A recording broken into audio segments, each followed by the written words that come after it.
Jonesy, this podcast had it all. 3 racing states, and we even went international. Yeah, that's what we're doing now. I think a podcast of this caliber should transcend jurisdictions. We're talking about the Kentucky Derby. Yeah.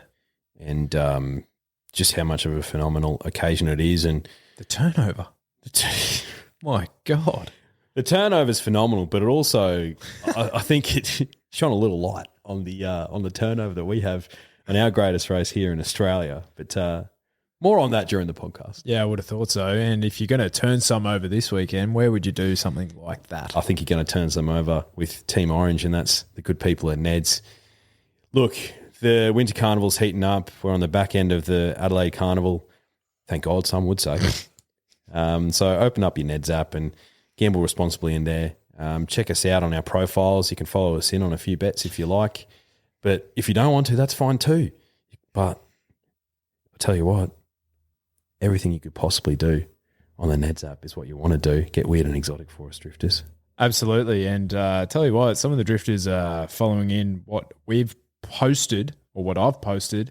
Those 3-leg multis and 2-leg multis for the Queensland Derby and the Cox Plate. And there was another one there, the Stradbroke as well. So a couple of drifters have following our coattails, and, you know, it's good to have a long-term play. You've pulled it off before. Yes. No reason why it can't happen again. Absolutely. But what are you really gambling with? For free and confidential support, visit gamblinghelponline.org.au. I need to ask you a question. Be curious, drifters. Mr. Brightside spins the mark and wins again. Zardozi wins the Oaks for J-Mac. The photo finish. Mr. Brightside or Romantic Warrior. The mare's going. Great guns. Fangirl. Look at her go. Fangirl. Imperatrice has got her. And raced on by Imperatrice by a length. Overpass. More Baker's Delight in Perth. Radina just won it, I'd say. Tom Kedden won the spring champion in a cakewalk. Without a fight, won the Caulfield Cup. Tell you what, that opener, is Overpass the only one that's still racing? It's getting worse and worse, isn't it? Yeah. Put the knocker on a lot of them, haven't we? Because I'm thinking, Imperatrice to start without a fight injured. Kitty Cat Tom, will we ever see him again? Yeah, far out. There's a few. There's a lot. Well, Overpass is not going to be racing in Queensland over the Winter Carnival. Yeah, he got a temperature and a bit of a setback, and so he wasn't nom for the Doom of 10,000, so we're not going to see him up here. Well, there you go. I've missed that. Mate, you might see I've got my second at Portsea green on. Yes. It wasn't meant to be this afternoon. No, it wasn't. Look, what I got from that is that was her third run at 1,800 metres. I think our girl Portsea was maybe itching for a little bit further, but, like we said, she doesn't owe us anything. No. And the way that Damien rode her suggested, and you could see where the eventual winner came from, is middle of the track, 11 metres out the rail was the place to be. So he was looking for that better ground. I think she might have finished 4th if she kept the run on the rail, but I don't think she was winning. Yeah, she would have been closer, but ultimately, when you got a racing pattern like that, you sort of need a bit of luck. And she's honest as the day is long. She hasn't run a bad race this prep. No, at all. Absolutely not. So quick sort of spell. I think Jack Bruce was saying that he'll keep her relatively trim while she's spelling, because I think she held a fair bit of condition for a while when she was preparing for this prep. So she'll be back into July. Mate, however he prepares them, because when she came back, those first 4 runs when, she was at Ipswich, I think she didn't like it out there for one, but she came... Yeah, fair enough, girl. Neither do I. She grew into herself this prep. My God, she looked fantastic from day one. Yeah, she did. And full credit to Jack Bruce and the team at High Caliber for getting us into this mare, and of course the bloodstock agent himself, Benny Pace. BP was in fine form today. Yeah, look, 3 from 6, 50% strike rate for the prep, 2 4ths and a 5th. Like if she can replicate that every prep, we'll be the happiest blokes on planet Earth. Mate, if she runs, I'm going to say 4th in a Cox Plate, we'll be happy. Yeah. We'll take top 4. A placing would be nice. Yeah, she's a gem. So second in Portsea, great prep. Well done. Thank you. And just in time because Counter's not too far away. Yeah, he's not. Kiana, still misbehaving a little bit, but hopefully he R&Ps some easier races up here over the Winter Carnival. I'm hoping that he races either at Doomben or Eagle Farm and not Ipswich to Toowoomba, as someone mentioned, or the Gold Coast. Gold Coast wouldn't be too bad. Yeah, I reckon he'd eat up the Sunshine Coast.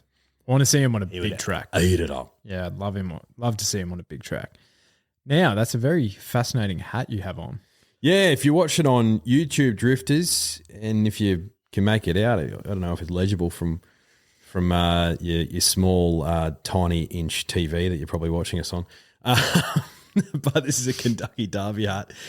The 150th anniversary of the Kentucky Derby was this year, and look, I wouldn't say he's the number one ticket holder because we both know who that is for the podcast, but a very close affiliation with the number one ticket holder for the podcast. Luke Jones was lucky enough to be, I guess, taken over, shouted the trip.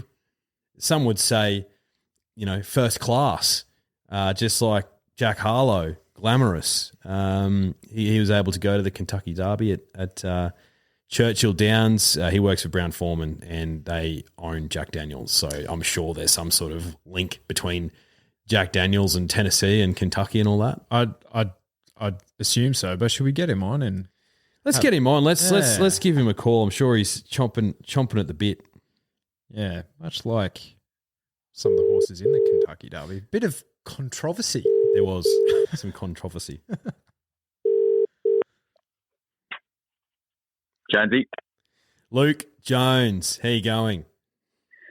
I'm buzzing, mate. I'm doing well. That's good. Also got Hutcho here, of course, mate. G'day, Luke. Good to hear from you, mate. I could not believe my text messages when I read them yesterday that you were at the Kentucky Derby, mate. How was it? As I said, I'm still buzzing, guys. It was just those bucket list, once-in-a-lifetime opportunities. And, yeah, in awe, like it's such a spectacle.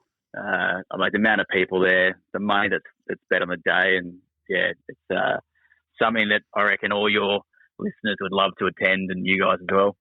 Oh, without a doubt. It's got to be bucket list. Some of the footage you were sending through, even of the mounting yard, your lovely wife was telling me that they spend a fair bit of cash on the mounting yard. That looks phenomenal.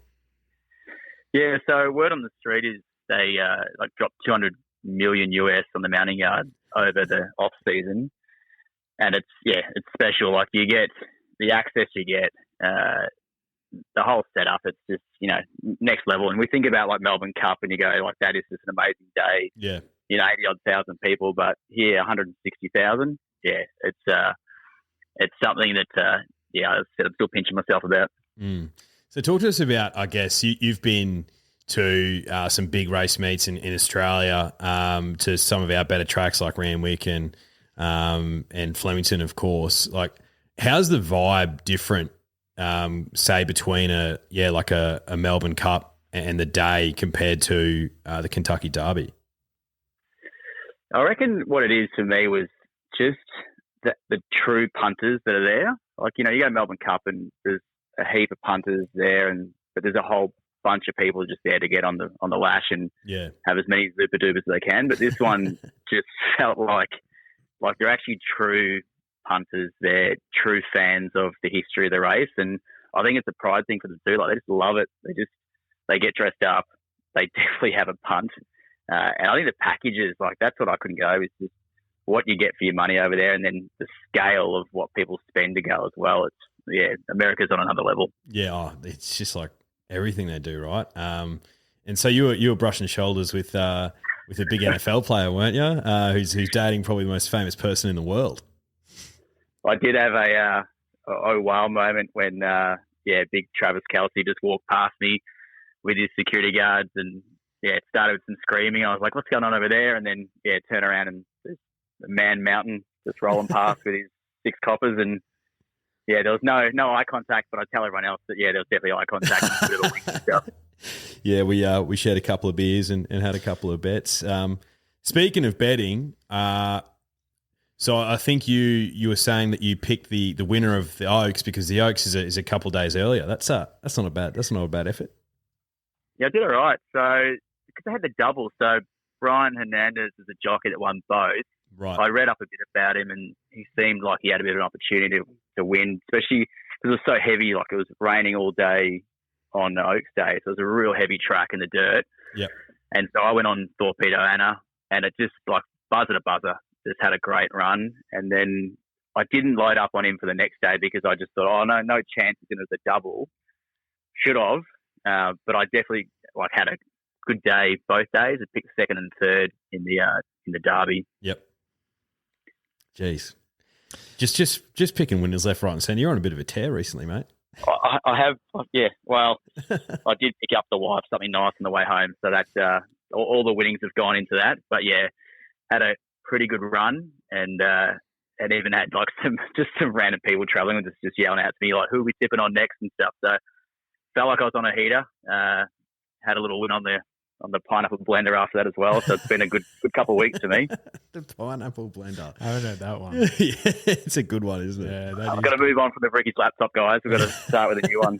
Yeah, I like that. So, Luke, tell me, how did the good people at Jack Daniels look after you? Like, what was the marquee and the spread? What are we talking about? Yeah, it's pretty impressive. Like I said, they just do everything on roids over there. So there's a thing called the Woodford Reserve Paddock Club. I think it's about $15,000 US a pass. Like I said, they got money over there. Mm. So we had very fortunate to spend a day in like our corporate box suite, which is like finish line level 5, looking down the track. So that was yeah, pretty fancy, like rubbing shoulders with like our global team. And yeah, like I said, very fortunate to work for a big brand like Jack Daniels that invests in big global sporting events. So yeah, it was impressive. And yeah, like I said, it's one of those things that if you can get yourself over there, whether it's a GA ticket or the top of the pick, it's just a spectacle. Mate, absolutely. Now, by the sounds of it, you would have had the perfect view of the controversy in the Derby itself, where a jockey was unbelievably pushing another horse by the looks of it. It was unbelievable. And if you're saying that if the punters there are like actual punters and they're like, it's not necessarily like your corporate crew, there would have been some strong opinions after the race, surely. Yeah, it took about 20 minutes, I reckon, for them to confirm or go official on it. And I reckon, like there was some serious wages bet on Mystic Dan. I think it was like $210 million US just on the day because Brian Hernandez won on the Friday. They're like, oh, I think everyone's loaded up big time, because when I went to cash my winnings and I thought my great 300 US was like a really good win, the lady in front of me was 8,000 US. Gee whiz. So yeah, there's a lot of controversy. I think, with Forever Young being a Japanese horse coming in third, that was the one I think was going to cause a lot of issues, because obviously they don't want a foreign horse to win the Derby. So that was a bit controversial there. But yeah, took forever. I mean, it was an amazing race. Like, just to be honest, like Mystic Dan on that inside rail just ran a perfect race. Yeah. And, unimpeded compared to the second and third horse. But yeah, like you said, imagine if the Japanese horse came and did it. Like, that would have been obviously huge for Japanese racing, but yeah, the US pundits wouldn't have been too happy. Well, the Japanese have a massive, like, the holy grail for them is like they've obviously done it all locally. They want to win the Arc. Yeah. And they just, I think, who's the Impact? Deep Impact came so close, I think. Yeah, he did. The Arc de Triomphe. So, and while you were over there as well, Lukey, so you got to see a pretty big stallion over there. Did you end up doing that?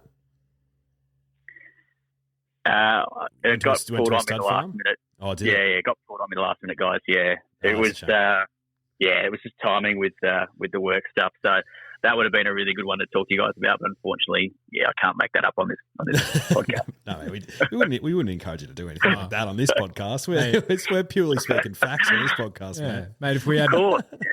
If we had an editor, we would have edited that out. But that's all right. That's all right. No, you might get a few more extra people log on for this one then. Yeah, 100%. Well, mate. Yeah, jealous. That's all I can say. That's definitely that's got to be on the bucket list. I reckon Kentucky Derby and Royal Ascot. to be honest, guys, being on the podcast has been my bucket list. Like just to say, g'day drifters, this is the pinnacle for me. So we can yeah, you're ticking mine, I'm ticking yours. We're all happy.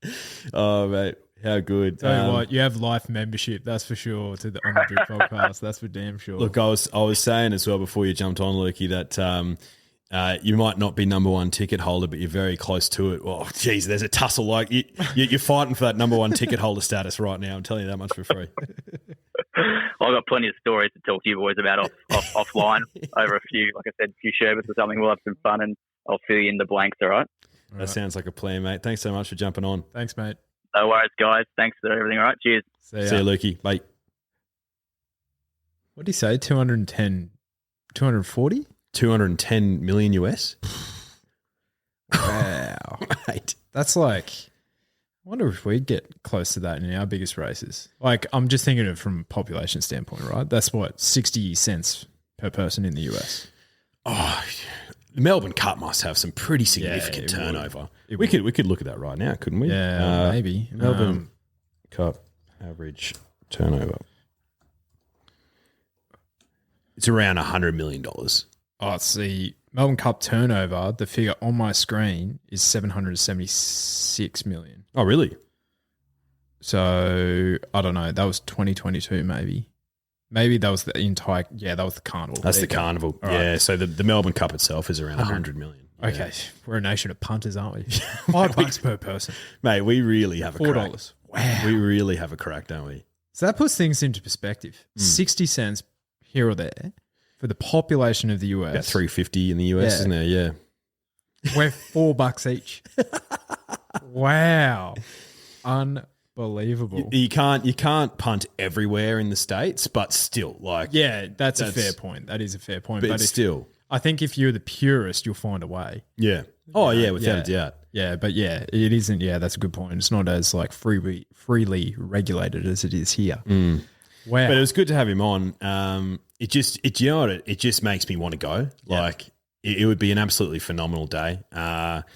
Definitely in the bucket list. I think you'll tick one off. Obviously going to Royal Ascot. Like that's definitely on my list as well. King's Stand, Queen Anne, and there's another one. And the beauty about it at Royal Ascot is like I think it's like 7 races for the day. So it's like, and they're all quality. The Royal Ascot Carnival's fantastic. So I'll definitely be brushing up on my European form over the coming weeks because that's only 6 weeks away. Mate, yeah, it's coming up very quickly. Royal Ascot, Kentucky Derby, I think the Arc as well, getting to the Arc one day, which is just wet though. The best weight for age race in the world. I would love to go to Japan for a meeting because they froth it over there. Yeah, Sha-Tin as well, international meeting. Yeah, well, the internet. Yeah, we were talking about that last year. Yeah. Well, I think our business. I think the requirements of this business should be fulfilled, and one of those requirements is getting to Sha-Tin. Absolutely, mate, and of course, the good people in Neds will be fascinated to see what the content is doing over at Royal Ascot. Absolutely, they Of will. course they would be. Yeah. Well, it may as well be a journo on the floor there. Now, should we talk some racing for this weekend? Yeah, let's do it. It feels so I feel crestfallen. Like this is a fall from grace talking about the Kentucky Derby and going to the Adelaide Carnival. Well, I just keep looking at this undercard, right? That first week was so good. Credit where credit's due. These next two are absolute dross. Falling off. Absolute dross. Big load of dross. It is dross. Like there's benchmark 68s on a Saturday. Like, come on, man. Yeah. Like our girl Portsy just ran a benchmark 70 on a Wednesday in Eagle Farm. That's true. And they don't even have the midweek meetings there. Well, they might, but they have like one other meeting for the entire week, So it's puzzling. I don't feel comfortable about it. No, they let us on because they heard what we said loud and clear the last couple of years, and they were like, let's do something about it. But really, we can't actually do something about it because we just don't have the depth of horses. So they just threw a really hard punch, like a haymaker first up, to try and lure us in. And now look at where we are. I feel, as you said, I feel let down. But let's have a look at this field, The Goodwood, 1,200 metres Group 1, set weights and penalties. Now, we have Amelia's Jewel, blinkers on, first time, barrier 9, frosty on, 56.5 kilos, $4.20 with the good people at Ned's. She is the favourite in this field, followed by Benny Detta, blinkers on, first time for her as well, barrier 3, Jay Carr on, losing nothing there. And then I Am Me, I think, is the next in the line of betting at $7.50. B Shin on barrier 1, 55 kilos. Where'd you land here? You with Team Millie? Nah, not in this race. So I didn't like it from the get-go, her heading towards this race, which is set weights and penalties. If it was weight for age, I think she'd be the right price, $4, right? But it's not. She's poorly weighted in this. Like, she has to give I Am Me weight, who, you know, has been running in these Group 1 sprints. Benedetta. She has to give Oscar's Fortune weight, a stack of weight. And he ran third to her in the quack up. Learning's Flight's been scratched, but she obviously would have been a big shout as well. So can she win? Yes. I think she's the wrong price for a set weights and penalties race. Okay, fascinating. Oscar's Fortune is the one that I probably missed in the market, $6. Willie Pike coming over. Bill! He hasn't won a Group 1 for a minute, Willie. Barrier 8 for Oscar. 1,200 metres for me is the concern, but if he's going to win one, I think it might be this. He'll loom up like the winner at some point. What's helping him is the fact that he's only got 53.5 kilos on his back and he's drawn well enough. So if he's going to win, it's going to be heart in your mouth type stuff, and will he hold them off? Yeah, absolutely. Skybird's a filly in form. First up was just a track gallop, and then she came out and absolutely brained him next up. Yeah, she did. I think she's going to be better out over further, Skybird. She gets in really well at the weight, so she wouldn't shock, but, you know, she's $12 for a reason, I think. Yeah, okay. So where'd you land? My girl, Benedetta. What's she done wrong? 0. Absolutely nothing. She nearly won a Sangster. Gets well into the weights, draws well. J Car on, big tick. J Car rode the house down last week, mate, in Adelaide. She always does. In rich form, a rich vein of form. Blinkers on first time. This is her go. Like, this is the one. She's been running well all prep. She's never going to find a better time to win a Group 1 than in this race. And I think this is the race for her, Benny Detta. Like, this girl started 14 times, and I said to you last time on the podcast, we're talking about it. She hasn't missed the top 4. So you're on a hide into nothing. That's $6, yeah. Yeah. Yeah. And $6. She's three runs at Group 1 level, yet to win. It's kind of getting in, I don't know, it's not really getting in D-Day territory, but with this setup, it's getting close. I don't think she's a Group 1 weight for age sprinter, Benedetta. I think she's a handicap or SWP, set weights and penalties type Group 1 sprinter. F&M type of operation. Yeah, she is. I think she could win weight for age. Yeah, Phillies and Mares grade. But so this sets up perfectly for her. 5th run of the prep is the small query, whether it's, you know, was that her grand final peak performance last start in the Sangster? And she nearly got the chockies, but not quite. So Benedetta on top for me. Yeah, okay. I think by looking at her black type record, it's good. 2 Group 3 wins, a Group 2 third from 1 attempt, and then 1 Group 1 placing from 3 attempts. I think I want to see her do it with this setup. Like, she obviously has a lot of talent, but she might just be half a length away constantly. So it has to be this time. I'm against her. I'm just not overthinking it. Yeah. I reckon Amelia's Jewel is one of the best horses in the country. You know, she has shown that tactical versatility these days, and I think she was good in that quokka. Overpass is just different gravy over there, back to back. But blinkers on, don't mind that. They're trying something to kind of sharpen her up, and, you know, what's that, 3 or 4 weeks between runs too? Don't mind that either. I'd much rather take her than, say, Oscar's Fortune, because I'm not 100% convinced that Oscar runs out a strong Group 1 standard Not that this is a Group 1 standard, but 1,200 metres. He's a 3-year-old, so maybe he just needs a bit of a toughen up. But he wouldn't shock. Amelia's Jewel wouldn't shock me at all, and she could storm over the top of him. I just didn't like it from the get-go when they were nominating her, so they were going to take her here. So there's nothing that's changed my opinion about that. Yeah, I agree with that. I think she'd be better suited heading Should have gone to forward. the Doom 10,000. Doom 10,000 or the Kingston Smith into a Tiara. Yeah. Like, that would be the perfect prep for her. And I understand, Simon Miller sort of saying, and can I just say, Simon Miller, full credit to you, mate. Like, he's been an absolute jet with her. Not salty at all about losing her. Has just been like, this ride's been awesome. Like, that night at the Valley where she ran over the top of Pride of Jenny, like one of the best nights of my life, blah, blah, blah. Like, full credit to him and well done on training her and being so gracious with your time. And, yeah, it's been phenomenal having him sort of, regularly popping up on the East Coast media. And it'd be great for him to get a win with her to end his time training her.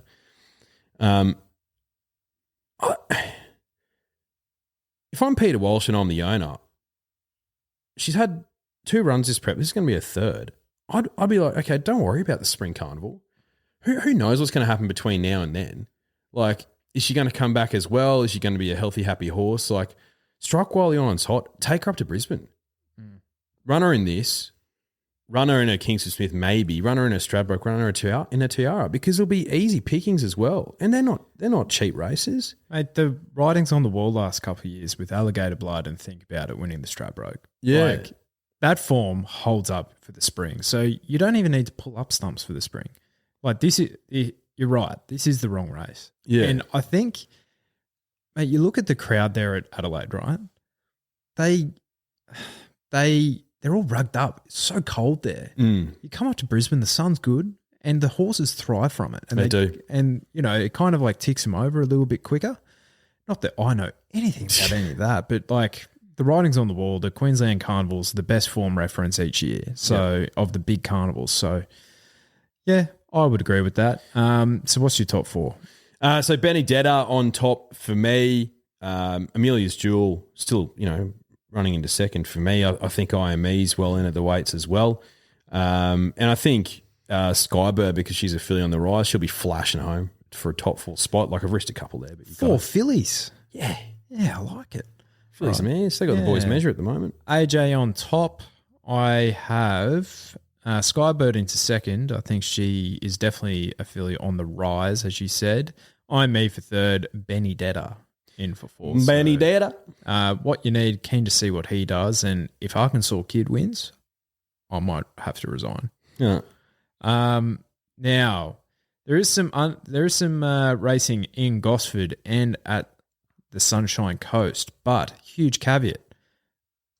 I don't think we should even bother with Gosford. We might do the coast, but it's a heavy 10 there with like 30 to 40 mils each day coming. It's looking unlikely. Yeah, real unlikely. And then the Sunshine Coast is a heavy 10 as well, with not a little bit of rain. Not as much rain, but it will be genuinely wet. It's just annoying rain here in Brisbane at the moment. It's just like it's sunny at the moment, but fuck off.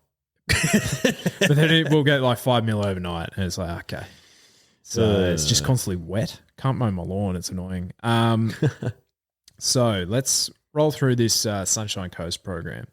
Race 2 is the Gold Coast Cup, 2,400 metre handicap. This isn't a listed race, but it's a decent little field, and I wanted to shout out the bottom weight Rhodes for Teams Mugs Punting. We're giving this a crack, and this thing's 90-1. Full credit to you, boys. Full credit to the boys. Hope you do well. Regal Lion's one of mine. I thought he could feature here. Up in Queensland, the Sunshine State, he won the Ipswich Cup last year. He ran on quite nicely last start. And I think the 2,400 metres, although he hasn't run 1 out of 7 attempts, I think it does suit him. He's just a get-back run-on horse. Yes. Pretty lightly raced thing in this. Number 7, Rattle and Hum, from Michael Friedman. Kyle Wilson-Taylor goes on. Look, he's been running in provincial. He's been running midweek sort of stuff, but He looks like a horse with a bit of talent. He's 650, draws well. Yeah. Lightly weighted. Worth a throw at the stumps. Why not?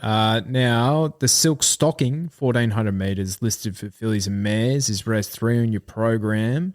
I thought this is a really difficult horse to pronounce. Thalassophile. Yep. I thought she was well placed here. 5 runs on the heavy, 2 wins, 3/3. Form around Osmos, Lekvart, Well Wall, like that sort of greater horse. Barry 1, J-Mac on 60 kilos, sure, but she's weighted because she is the best horse in this race, so I think she will go very close to winning this. Yep. I like the look of number 11, Tojaki. Looks to be a horse that's, on the rise, finding some form as of late. Got form around Mullane, who won recently. Stewie Kendrick as well has been in cracking form. That's stable. He's been absolutely smacking it of late, so Tajaki for me. Smacking it. It. The Team Green Ken Russell Memorial Classic, 1,200 metres, Group 3, 2-year-olds, open set weights, is race 4 at the Sunny Coast. Perspiration is probably close to favourite here, as he probably should be.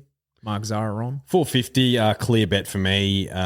Beat Snack Bar comfortably last start, and Snack Bar won on the weekend comfortably. So form reads well. He's $4.50 with Neds at the moment. That's a price you can dive into responsibly, drifters. One I don't mind, number 13, Poster Girl. So this was, she was still beaten 7 lengths in the 2-year-old Magic Millions Classic by the one and only Storm Boy. But you have a look through the post. She was storming through the line there. Was beaten 2.5 lengths to Storm Boy previous to that at Eagle Farm. So her trial suggested to me that she's come back even better. That trial was only yesterday, I believe. So quick back up into this weekend. Don't mind that at all. So Poster Girl is one at a bit of a price. TC on for Chris Muntz. Could be featuring. Could be. Now, the Australian Turf Club Trophy, 1,200 metres listed, is race 5 on the program.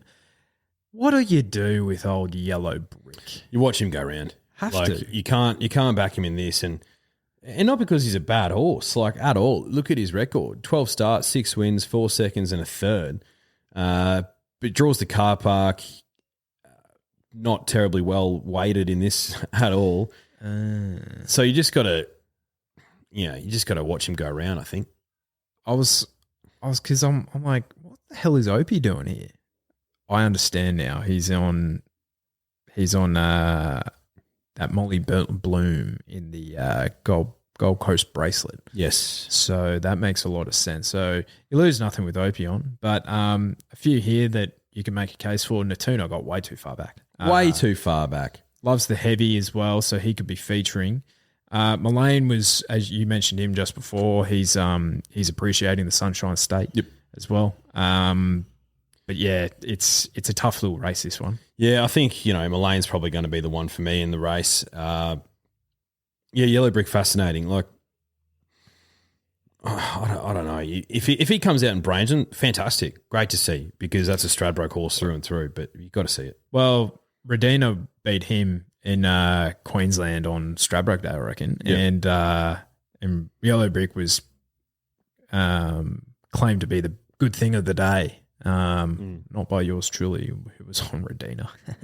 But Redina goes on to win in Epsom, probably one of the worst Epsoms in recent memory. Mm-hmm. And that form has not really stood up at all. So, definitely, queries out for Yellow Brick. Need to see him do it.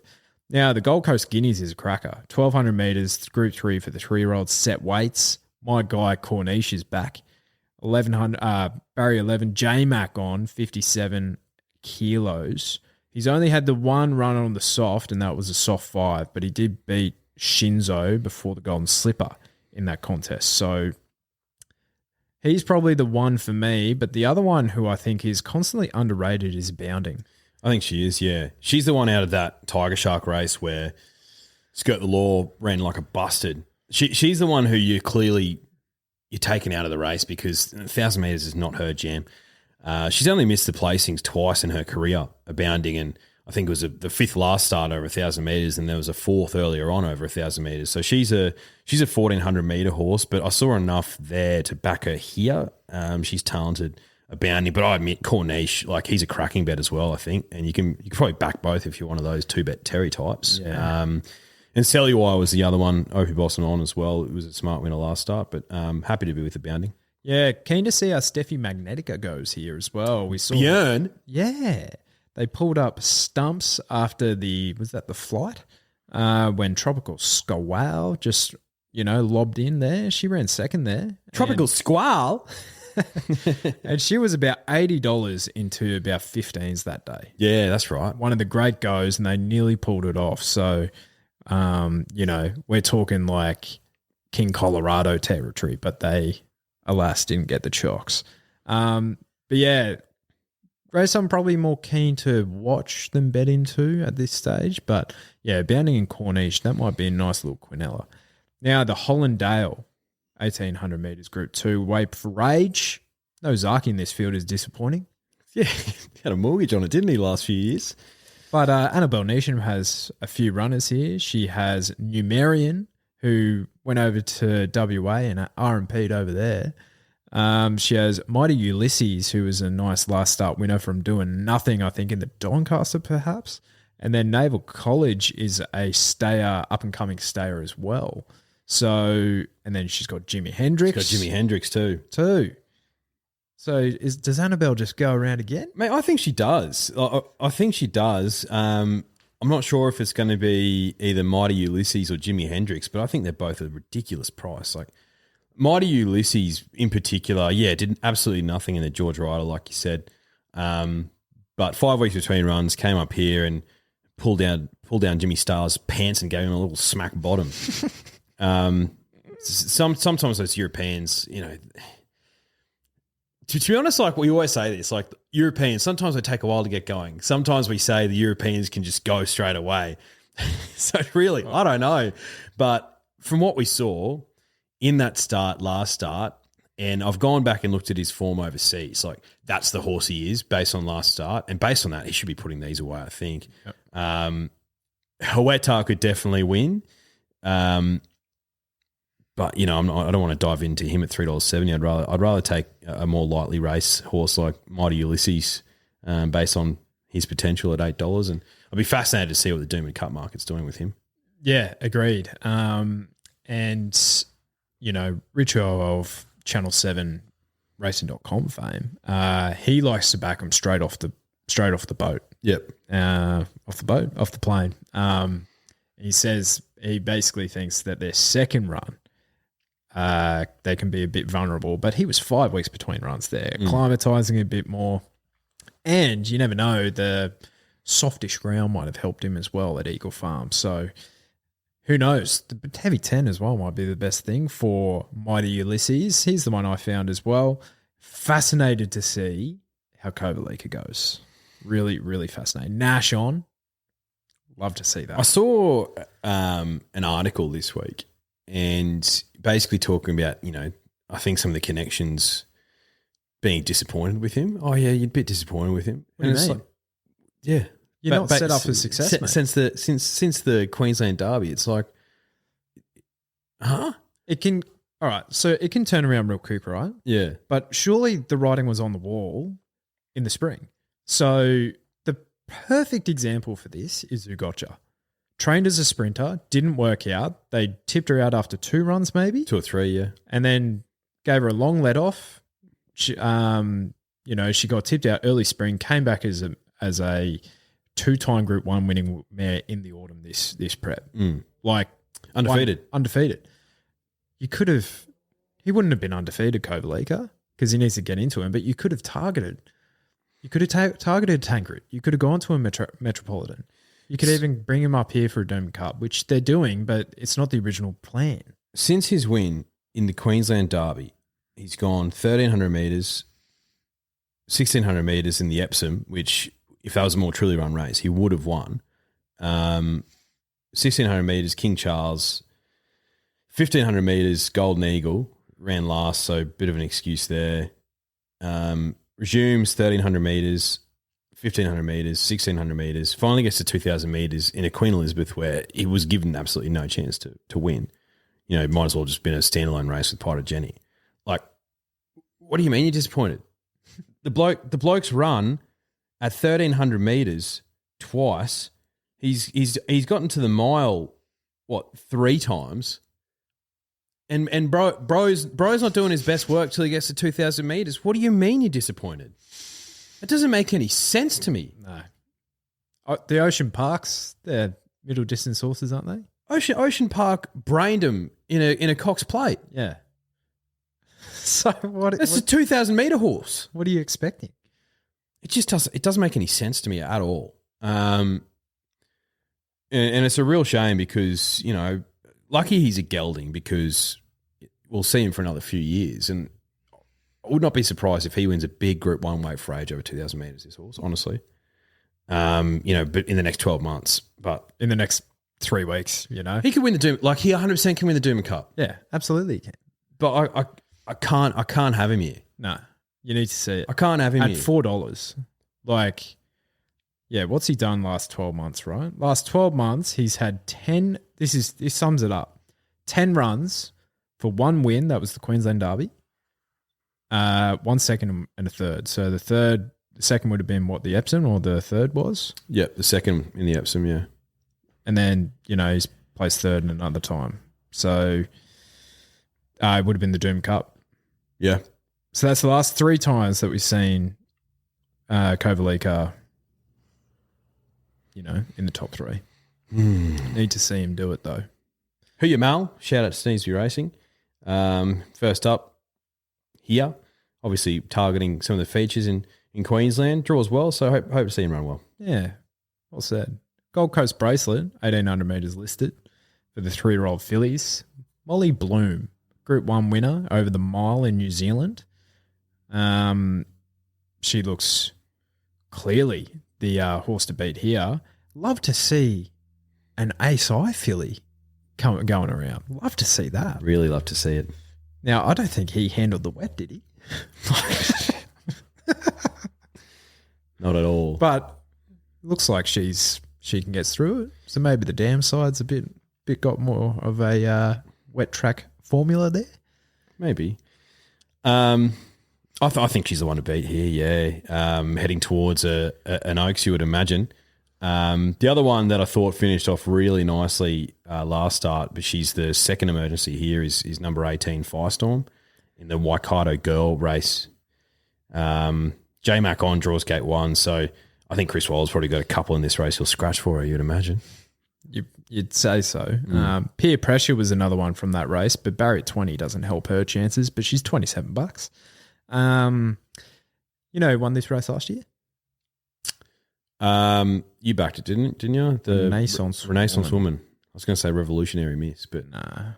She's one that I've been lucky with. I know when to steer clear of her and when to get out of the casino. So I reckon she's won twice in the last 12 months, and once was there and the other was on King Charles Day in the last.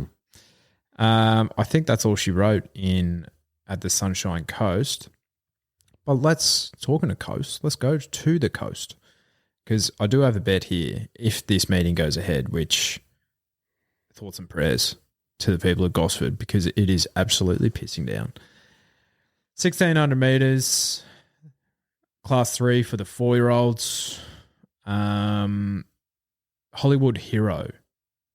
Now, I tipped this horse out and I sent you a text first up where it was beaten 1.5 lengths to Gringotts, and it was about $15 supported into about 10s, and it got held up, and it would have gone close. It would have been in the finish if it got there, but it was very disappointing next start, but then it came in absolutely brained at Canterbury. So I think this horse is on the right traj. Hollywood Hero, I think he can get the job done if he gets through the heavy ground, if the meeting goes ahead. I think he will get through the heavy ground. He's by Sacred Falls. Notable progeny of Sacred Falls recently. One mare called Ice Bath. Okay. She loved the wet. She did. So I'd imagine Hollywood Hero would be able to get through it, and looking at his form in the wet and on the soft, it looks pretty good. So Yeah, I actually saw that he was going to go to this race through Björn's social media, and I was like, okay, that's interesting. Draws gate 12 of 12, good. But Heavy ground, mate. Might be the heavy best place to ground go. might be the thing. So he's a price you could dive into. Other ones are Tabby Time and I Know a Star. I Know a Star's going to be the bunny that they'll need to chase. So yeah, nice little race. You know who you could have a Quinella bet with for Hollywood Hero is number 2, Williamsburg. Now, this horse hasn't won for 83 weeks, but he is an absolute mudlark. Loves it. I think this would be the first time he's been on heavy ground in forever. Over a year. So, where he ran 3rd behind Osipenko and Pericles. So, I don't think he finds them here. No, he does not. He definitely doesn't. So, Williamsburg is another good one there. Now, I think that's about it. Yep. What she wrote. Mate, the Brisbane Winter Carnival is... He said it was heating up, but, I feel like 6 weeks till I'm at Royal Ascot, that means that it's 6 weeks till Stradbroke Day. Yes. It'll come around before you know it, mate. And, as per usual, the form race of the Spring Carnival, the Stradbroke. So I can't wait. Look, it's nice to talk about the Kentucky Derby. Do you know what it makes me feel like? Kentucky Fried Chicken. K-Fry. That's what it makes me feel like. I thought you were going to say Jack Daniels. No, not Jack Daniels. Although he did drop the old Woodford Reserve, which is owned by Brown-Forman as well. It is a nice bourbon. Okay. Yeah. All right. I'm not really an alcohol guy, but I'm not really a bourbon guy or spirits guy. But if I was, I think it would be with the good people of Jack Daniels. I could see you being a real Woodstock and cola can type guy. Yeah, cheap, mate. Yeah. Nah, I'm a real gin and soda type of guy. Yeah, had a couple of them on Saturday. For first time in a long time, went down an absolute treat. Fascinating time of year for you to have those because they're a real summer drink. Yeah, definitely. But I don't usually typically get sick of drinking beers, but there wasn't a lot of options. What happened? There wasn't a lot of options, and the said beers that were on offer, I just wasn't getting around too much. So I was like, you know what, I need to change things up. And post that many beers, it's like there's nothing in particular I really feel like because I'm not a soft drink guy. No, and I'm not going to drink cocktails. No, even though I've full respect to them, I'm just not a cocktail guy. No. At that point, so it had to be a GNS, and it was delightful. I'm proud of you. It was absolutely delightful. Well done. If you're having a bet this weekend, do it with Neds. Gamble responsibly, all that jazz. Enjoy this weekend, Drifters. See you Sunday.